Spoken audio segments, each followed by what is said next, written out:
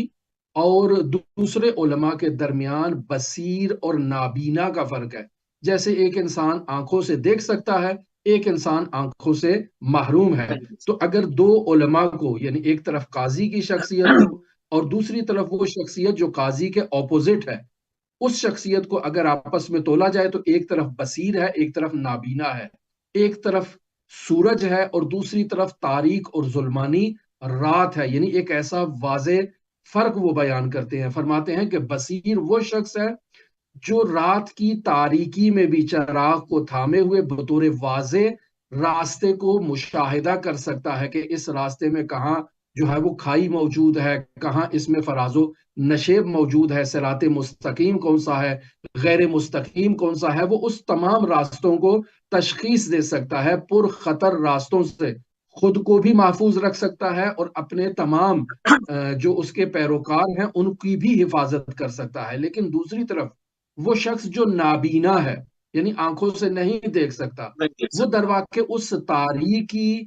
سفر میں ہرگز خود اپنی نجات کا باعث نہیں بن سکتا، تو وہ کسی دوسرے کو کیسے نجات عطا کرے گا؟ وہ خود نہیں دیکھ پا رہا تو کسی دوسرے کو کیسے راستہ دکھائے گا؟ جو خود راستہ چلنے سے عاجز ہے، وہ کسی دوسرے کو کیسے رہنمائی کرے گا اور صراط مستقیم پر گامزن کرے گا؟ لہٰذا مرحوم قاضی بینا ہے، دیکھ رہے ہیں، مشاہدہ کر رہے ہیں دوسروں کے خیالات و اوہام، یعنی دوسرے جو افراد ہیں وہ اگر خیالات اور اوہام میں زندگی بسر کر رہے ہیں تو مرحوم قاضی خیالی زندگی نہیں گزار رہے، قاضی حقیقت کی گہرائیوں کو لمس کرتے تھے، مرحوم علامہ طہرانی کے بقول۔ لہٰذا جو عام افراد ہیں وہ تاریکی میں جیسے انسان ٹاماٹوئیاں کرتا ہے اسے نہیں معلوم ہوتا، وہ ایسے ہیں، لیکن مرحوم قاضی حق شناس تھے، حق کو پہچانتے تھے۔ ان کی زندگی میں تصوری جو ہے وہ کردار نہیں تھا، اعتباریات نہیں تھی، بلکہ حقیقت سے آشنا تھے، صراط مستقیم کی حقیقت سے نہ صرف یہ کہ خود آشنا تھے، خود اس صراط مستقیم پر بھی گامزن تھے اور اپنے تمام شاگردوں کو اور تمام پیروکاروں کو بھی انہوں نے صراط مستقیم پر گامزن کیا۔ لہٰذا مرحوم قاضی ایک بے نظیر شخصیت ہے تاریخ تشیع میں، اور ان کا ایک عظیم کردار ہے اپنے شاگردوں کی تربیت میں کہ انہوں نے فقہا کی تربیت کی ہے اور فقہا کو عرفان اسلامی اور عرفان اہل بیت سے انہوں نے آشنا کروایا ہے، اور پھر ان کے فقہا بھی نہایت ہی نامدار اور نہایت ہی گراں قدر شاگرد جو ہے انہوں نے تربیت کیے ہیں معاشرے کے لیے۔ جی صحیح۔ اچھا سید علی قاضی طباطبائی جو ہے ان کی اہم تعلیمات کیا ہیں ان کی اہم، اگر ہم اس کے اوپر بات کرنا چاہیں؟ جی آپ کا یہ سوال بالکل بجا ہے کہ ان کی تعلیمات کی طرف بھی روشنی ڈالنی چاہیے، لیکن اگر میں تعلیمات سے پہلے مرحوم قاضی کے شاگرد آپ کی خدمت میں بیان کر دوں، چونکہ موضوع پہلے سوال سے مرتبط تھا، تو آپ کا کیا جی بسم خیال ہے؟ اللہ، پہلے اس سوال کا جواب دے بسم دوں اللہ، آپ کو یا آگے چلوں؟ جی جی جی جی بسم اللہ بسم دیکھیں، اللہ، مرحوم جو قاضی مربوط ہے کے شاگردوں کو اگر ہم کچھ طبقات میں تقسیم کرنا چاہیں کہ مثلا کون کون سے شاگرد ہیں، تو ہم دیکھتے ہیں کہ ان کی زندگی میں سب سے پہلے جو ہے وہ شاگردوں میں مرحوم سید ہاشم حداد موسوی ہندی، جو مثلا ہندوستان سے تھے اور کربلا میں مقیم تھے، کربلا میں آباد تھے، ان کی ولادت بھی کربلا میں ہوئی تھی اور ان کے آبا و اجداد در واقع ہندوستان سے تعلق رکھتے تھے۔ یہ سید ہاشم حداد موسوی ہندی مرحوم قاضی کے شاگردوں میں ابتدائی شاگرد ہیں۔ یہ البتہ مجتہد نہیں تھے، لیکن ان کے جو ایک جو صفائے باطن ہے ان کے وجود میں، جو ایک پاکیزگی تھی، اسے مشاہدہ کرتے ہوئے مرحوم قاضی نے ان کو اپنی شاگردی میں لیا۔ البتہ عالم تھے، فقیہ نہیں تھے، لیکن اس کے بعد مرحوم آیت اللہ قاضی نے اپنے شاگردوں میں صرف فقہا پروری کی ہے۔ مثلا آیت اللہ شیخ محمد تقی آمولی جو اس وقت حرم مطہر حضرت امام رضا علیہ السلام میں مدفون ہے، یہ مرحوم قاضی کے شاگردوں میں ایک بہت ہی جلیل القدر شاگرد ہیں۔ انہیں مرحوم قاضی فقیہ تہرانی کے نام سے جو ہے وہ یاد کیا کرتے تھے، چونکہ شیخ محمد تقی آمولی تہران سے نجف اشرف تشریف لے گئے تھے۔ پھر ان کے شاگردوں میں اگر ہم دیکھتے ہیں تو آیت اللہ شیخ محمد علی برجردی ہیں۔